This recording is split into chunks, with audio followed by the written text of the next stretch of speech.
कहानी की शुरुआत JN गर्ल्स स्कूल के स्टूडेंट्स को दिखाकर किया जाता है, जो सभी एक नॉर्मल डेज की तरह अपने अपने पेरेंट के साथ स्कूल आ रही है, जहां इन सभी को वक्त पर स्कूल पहुंचना जरूरी है, वरना टाइम के बाद आने पर उनकी एंट्री नहीं होगी। जल्द ही सभी लड़कियां स्कूल में दाखिल हो जाती हैं और स्कूल के डोर्स भी बंद हो जाते हैं। अब हमें स्कूल में होने वाले लंच टाइम को दिखाया जाता है, जहां इन सभी लड़कियों के लिए लंच के प्लेट्स रखे दिखाए जाते हैं। यहाँ लंच स्कूल की तरफ से ही प्रोवाइड किया जाता था, पर आज इनके लिए परोसे जाने वाला लंच कुछ अलग होने वाला था। वैसे इसमें 5 प्लेट ऐसे भी थे जिन्हें शायद खाया नहीं गया था। जल्द ही यह सभी लड़कियां जैसे ही इन सभी लंच को खाती है, उन्हें अजीब सा महसूस होने लगता है और इनकी तबीयत बिगड़ने लगती है। तभी कैंटीन में एक आदमी को दिखाया जाता है जो 5 लड़कियों के 2 ग्रुप यानी कुल 10 लड़कियों के नाम पूछता है और उन्हें आदेश देता है कि वो सभी स्कूल की छत पर जाकर खड़ी हो जाए। यानी यह सभी लड़कियां अब उस इंसान के वश में थीं और उसका आदेश मानने को मजबूर थी। इधर स्कूल के टीचर जब लंच के बाद अपने क्लास में जाती है तो वहाँ किसी भी लड़की को नहीं देखती, पर तभी उसे महसूस होता है कि छत से शायद कुछ नीचे आया है। जैसे ही वो विंडो से बाहर झांकती है, उस टीचर की सांसें रुक जाती है। वो जल्दी से दौड़कर बाहर जाती है तो देखती है कि एक लड़की ने छत से कूदकर जान दे दी है और बाकी 9 लड़कियां अभी भी छत पर खड़ी अपनी बारी का इंतजार कर रही होती हैं। ये देखते ही स्कूल का गार्ड दौड़कर स्कूल प्रिंसिपल को बुलाता है। यहाँ स्कूल प्रिंसिपल भी ये देखकर डर जाती है और भागकर छत पर जाती है और उन्हें छत से तुरंत नीचे आने को कहती है। ये लड़कियां भी मरना नहीं चाहती थी, पर यह सभी इनसे कहती हैं कि उस अंकल ने बोला है कि अगर यह लोग उनके करीब आए या उन्हें बचाने की कोशिश की तो हम सभी को एक एक करके यहाँ से कूदना पड़ेगा। हम मरना नहीं चाहते, पर हमें उस अंकल की बात माननी ही पड़ेगी। यहाँ स्कूल प्रिंसिपल इन सभी से पूछती है कि उस अंकल की बात क्यों माननी है, वो अंकल कौन है, उन्हें किसी के लिए मरने की जरूरत नहीं, वो सभी नीचे आ जाए। पर यह लड़कियां जो पूरी तरह से सम्मोहित थीं, उनकी किसी की भी बात मानने को तैयार नहीं होती। इसी बीच स्कूल का गार्ड जल्दी से जाकर एक लड़की का पैर पकड़कर उसे खींचकर नीचे उतारने की कोशिश करता है, जिस वजह से वो सभी लड़कियां एक एक करके वहां से नीचे कूद जाती हैं। अब कहानी में एंट्री होती है इसी मूवी के पार्ट 1 के किरदार यानी आर्या और अथर्व की, जहां हम आर्या को देखकर समझ सकते थे कि वो अभी भी उस वशीकरण के प्रभाव से निकल नहीं पाई थी जो प्रताप ने उस पर किया था, और अथर्व अभी भी उसकी देखभाल कर रहा है। यहाँ वो जब ग्रोसरी खरीदने एक शॉप पर आता है तो उसे भी JN कॉलेज में हुए इस भयानक हादसे के बारे में पता चलता है, जिससे उसके चेहरे पर एक शिकन आ जाती है। इधर स्कूल की प्रिंसिपल भी वहाँ मौजूद सभी लोगों को बता रही होती है कि लड़कियां बार बार यही वर्ड दोहरा रही थी कि अंकल ने कहा है, इसीलिए हम कूद जाएंगे। जल्द ही वहाँ उस स्कूल में पढ़ने वालों के परिवारों का हुजूम उमड़ पड़ता है, जो हर हाल में अपने बच्चों को यहाँ से लेकर जाना चाहते थे। इधर पुलिस वालों के लिए भी यह कुछ ऐसा था जिसे वो लोग भी समझ नहीं पा रहे थे, और जिनके सामने यह सब हुआ था वो बताने के हालत में नहीं थे। इधर अथर्व जल्दी से अपने घर आता है और उसी कमरे में जाता है जहां उसने प्रताप को अपनी बेटी पर सम्मोहन करने की सजा के तौर पर कैद करके रखा हुआ है। यहाँ वो प्रताप से पूछता है कि उसके जैसे और कितने हैं, उसके जैसी यह विद्या और कितने लोग जानते हैं। यहाँ वो अथर्व की किसी भी बात का जवाब देने के बजाय हंसने लगता है। यहाँ उसके इशारे से अथर्व समझ जाता है कि प्रताप शायद उस इंसान को जानता है जो यह सब कर रहा है। यहाँ पुलिस ऑफिसर जब कैंटीन के अंदर आकर पूछताछ करने लगते हैं तो यहाँ कोई भी उस अंकल के बारे में उन्हें कोई जानकारी नहीं देता, जिसके कहने पर यह सभी लड़कियां ऐसा कर रही हैं। पर यहाँ एक लड़की ऑफिसर को आकर कहती है कि अंकल ने आपको यह मैसेज देने बोला है कि आप जल्द से जल्द प्रताप अंकल को लेकर आइए, क्योंकि जब तक प्रताप अंकल नहीं मिलेंगे यह सब चलता ही रहेगा। पर यहाँ ऑफिसर के साथ स्कूल के किसी भी स्टाफ को नहीं पता था कि वो किस प्रताप अंकल की बात कर रही थी। इधर अपना मैसेज देते ही यह लड़की अपने बाकी साथियों को बोलती है कि मैसेज दे दिया गया है, अब हम स्टार्ट कर सकते हैं। इतना कहते ही कैंटीन में मौजूद 45 से भी अधिक लड़कियां पागलों की तरह बिहेव करते हुए वहां से बाहर की ओर भागने लगती है। वो अपने रास्ते में आने वाले सभी स्कूल स्टाफ को धक्का देते हुए स्कूल कंपाउंड में लगे बैरियर को तोड़ते हुए सड़कों पर निकल जाती है। यहाँ ये सभी लड़कियां अपने रास्ते में मिलने वाले सभी लोगों को देखते ही उन पर किसी वहसी जानवर की तरह हमला कर उन्हें बेरहमी से मारने लगती है। एक लड़की तो पेट्रोल पंप को ही ब्लास्ट कर देती है। यानी इन सभी लड़कियों का बस एक ही मकसद था, बेगुनाह लोगों की हत्या करना। यह सब इतनी क्रूर हो चुकी थी कि कुछ तो अपने परिवार वालों को ही मार रही थी। पुलिस वाले जल्द ही स्कूल के आसपास के एरिया को रेड जोन घोषित करते हुए सभी पुलिस चौकियों पर JN स्कूल के यूनिफॉर्म पहने लड़कियों को देखते ही गिरफ्तार करने का आदेश देते हैं। वैसे अथर्व इन सभी न्यूज पर नजर रखे हुए था, पर सबसे डराने वाली बात यह थी कि अभी भी स्कूल में 150 से ज्यादा लड़कियां मौजूद थी। मामले की गंभीरता को समझते हुए अथर्व मार्केट जाकर कुछ सामान खरीदता है और उन्हें अपने घर में लाकर अलग अलग जगह रखने लगता है।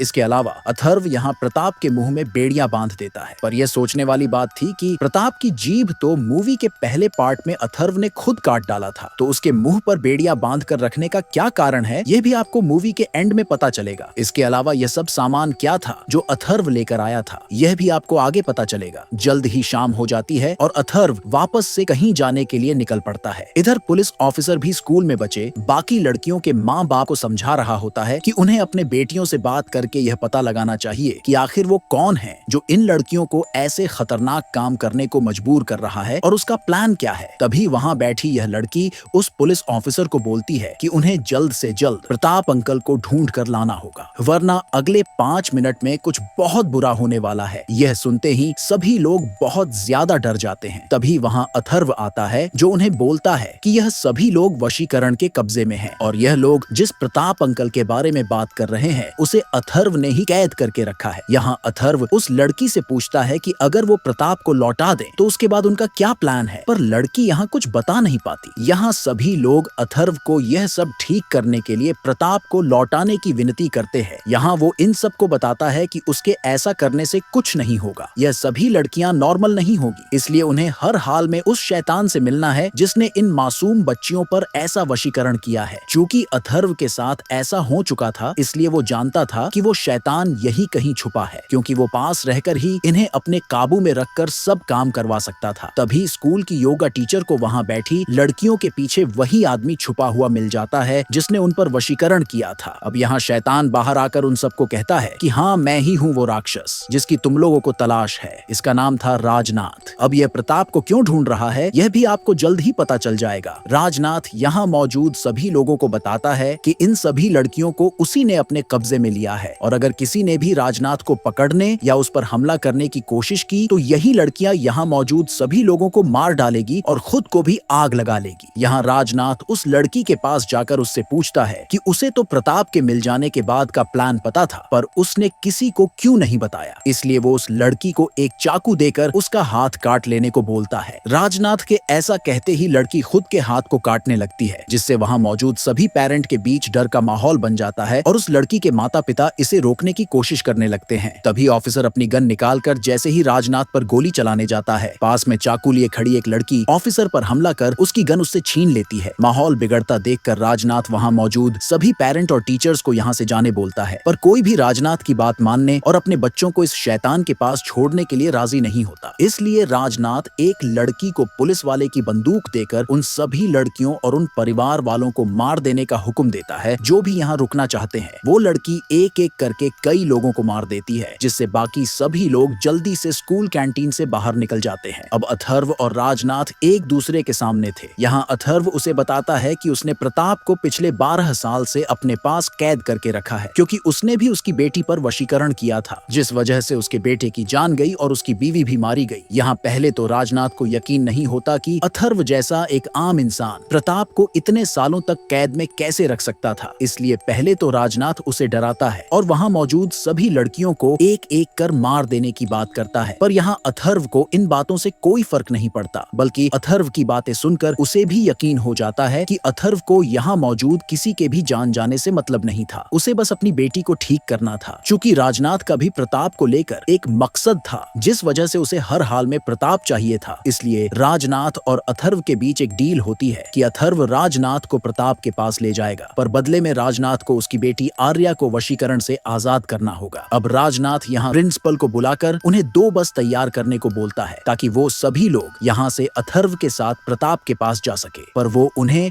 या किसी भी पुलिस वाले को उनका पीछा न करने की कड़ी हिदायत देता है। जल्द ही राजनाथ और अथर्व स्कूल की बाकी बची सभी लड़कियों के साथ प्रताप से मिलने निकल पड़ते हैं। रास्ते में उनकी नजर स्कूल से भागी उनके एक और स्टूडेंट पर पड़ती है जो अभी भी शायद वशीकरण में थी, पर जैसे ही राजनाथ उसे पुकारता है, यहाँ एक अजीब बात होती है। वो लड़की इस बार राजनाथ के ऑर्डर्स फॉलो नहीं करती और डर कर वहाँ से भाग जाती है। अब ऐसा क्यों हुआ था ये आपको आगे समझ आ जाएगा। खैर, रास्ते में अथर्व उसे पूछता है कि 12 साल बाद उसे प्रताप की याद क्यों आई। इसके जवाब में राजनाथ उसे बताता है कि प्रताप उसका गुरु है, जिससे उसने कई विद्या सीखी थी। पहले तो उसे लगा था कि प्रताप किसी सिद्धि के लिए कहीं गया होगा, उसने पहले भी ऐसा किया था, पर जब कई सालों तक उसे प्रताप का कोई सुराग नहीं मिला तो उसे समझ आ गया कि उसके साथ कुछ हुआ है। वैसे राजनाथ अपनी सिद्ध से यह तो पता कर पा रहा था कि वो अभी भी जिंदा है, पर वो कहाँ है यह पता करना उसके उसके सिद्ध के बाहर की बात थी। इसलिए राजनाथ ने ये सब प्लान बनाया और कई सालों तक इसकी तैयारी की। इतने बड़े स्केल में वशीकरण को करने के लिए उसने पहले कई सारी सिद्धियां प्राप्त की। यहाँ अथर्व उससे पूछता है कि वो और प्रताप जैसे लोग मासूम लड़कियों को ही निशाना क्यों बनाते हैं। यहाँ राजनाथ बताता है कि उसे और उसके जैसे कई लोगों को स्त्री शक्ति से नफरत है, इसलिए इनका उद्देश्य स्त्री शक्ति को अपने इशारों पर नचाना और उन्हें नुकसान पहुंचाना होता है। और राजनाथ और प्रताप जैसे लोगों को ऐसा करने में मजा आता है। शायद इसीलिए प्रताप को भी इस मूवी के पहले भाग में कई लड़कियों को अपना गुलाम बनाकर रखे हुए दिखाया गया था। यहाँ अथर्व के साथ हम व्यूअर्स को भी पता चलता है कि राजनाथ असल में प्रताप का ही छोटा भाई है। इधर पुलिस भी बस में लगे ट्रैकर की मदद से उन्हें ट्रैक कर रही थी। जल्द ही वो लोग अथर्व के घर पर आ जाते हैं, जहाँ राजनाथ कुछ लड़कियों को घर के बाहर पहरा देने बोलता है और कुछ को अपने साथ अंदर लेकर जाता है। यानी उसे भी अंदर ही अंदर यह डर तो था कि अथर्व से उसे खतरा हो सकता है। जैसे ही अथर्व राजनाथ को प्रताप के कमरे में लेकर जाता है, राजनाथ अपने बड़े भाई की ऐसी हालत देखकर सिहर उठता है और उसे यकीन हो जाता है कि अथर्व असल में उनसे भी बड़ा शैतान है। यहाँ अथर्व उसे बोलता है कि उसने प्रताप के पास उसके भाई को पहुंचा दिया, अब राजनाथ की बारी है आर्या को ठीक करने की। यहाँ राजनाथ आर्या को नीचे लेकर आने को कहता है ताकि वो उसे अपने भाई के वशीकरण से बाहर निकाल पाए। यहाँ जब आर्या नीचे आती है तो राजनाथ को उसकी हालत देखकर ये थोड़ा अजीब लगता है कि कोई वशीकरण 12 साल तक कैसे चल सकता है। यहाँ राजनाथ अथर्व को पूछता है कि उसके भाई ने आर्या को वशीकरण क्या खिलाकर किया था। यहाँ वो बताता है प्रताप ने होटल में उसे चीनी खाने दी थी, पर राजनाथ उसे वापस बताता है कि कुछ खिलाकर 12 साल तक वशीकरण नहीं किया जा सकता। अगर वशीकरण करने वाला सामने ना हो तो ये प्रभाव 24 घंटे में खत्म हो जाएगा और उसके बाद लड़की को पुकारने या उसे झकझोड़ने पर वो सामान्य हो जाएगी, जैसा बस में आते वक्त उस लड़की के साथ हुआ था। यानी आर्या भले ही उस वशीकरण के चपेट में है, पर अथर्व के परिवार ने जरूर प्रताप से कुछ ऐसा लिया था जो उन्होंने उसके बड़े भाई को अभी तक नहीं चुकाया है, और जब तक यह कर्ज चूकेगा नहीं, यह वशीकरण उतरेगा नहीं। यहाँ अथर्व को याद आता है कि प्रताप ने उस दिन उसे 10 रुपए की चाय पिलाई थी, जिसके पैसे प्रताप ने ही दिए थे। इतना सुनते ही राजनाथ समझ जाता है कि उसी 10 रुपए की वजह से आर्या पिछले 12 साल से इस वशीकरण के कब्जे में थी, इसलिए फौरन वो 10 रुपए प्रताप को वापस करने बोलता है। अथर्व जल्दी से 10 रुपए लेकर प्रताप को वापस करता है और जैसे ही वो अपनी बेटी को पुकारता है, 12 साल में पहली बार आर्या अपने पिता को पुकारती है, पर प्रताप को देखते ही आर्या का 12 साल का अग्रेशन बाहर निकलने लगता है। इसलिए अथर्व उसे वहां से बाहर लेकर आता है और राजनाथ के हाथों में प्रताप को आजाद करने की चाबी सौंप देता है। पर जैसे ही राजनाथ अपने बड़े भाई को आजाद करता है, उसे समझ आ जाता है कि अब वो बोल नहीं सकता था, क्योंकि अथर्व ने उसे 12 साल पहले ही गूंगा बना डाला था। अपने भाई की ऐसी हालत देखते ही वो उन दोनों पर टूट पड़ता है और अथर्व को बुरी तरह से पीटने लगता है, क्योंकि राजनाथ का असली प्लान अपने भाई को आजाद करके उसके भाई से वशीकरण के एक सीक्रेट गुरु मंत्र को हासिल करके महान बनना था। उस गुरु मंत्र की ताकत से वो स्त्री शक्ति को तबाह करता, पर चूंकि अब उसका भाई बोल नहीं सकता था, तो अब वो राजनाथ के कोई काम का नहीं था। यहाँ अथर्व उसे बताता है कि उसे पहले ही समझ आ गया था कि वो प्रताप को क्यों ढूंढ रहा है, इसीलिए अथर्व ने तब तक प्रताप के मुंह में बेड़ियां बांधे रखी जब तक उसकी बेटी ठीक नहीं हो गई, क्योंकि यह राज अगर राजनाथ को पहले ही पता चल जाता कि प्रताप अब बोल नहीं सकता, तो वो कभी आर्या को ठीक नहीं करता। यह सुनते ही गुस्से में पागल राजनाथ आर्या को मारने की कोशिश करता है, पर अथर्व अपने घर में जगह जगह रखे स्पीकर्स को,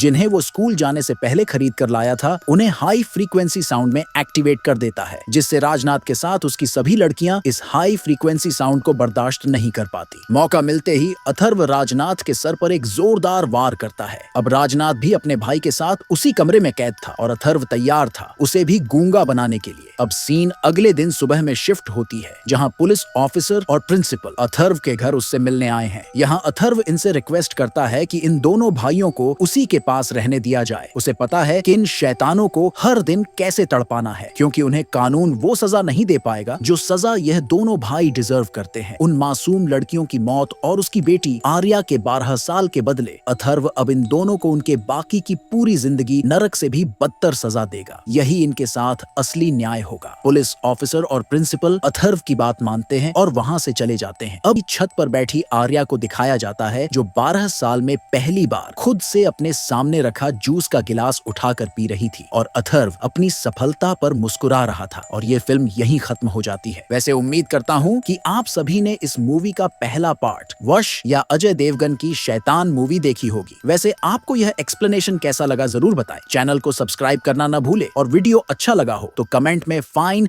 या गुड लिखना ना भूले।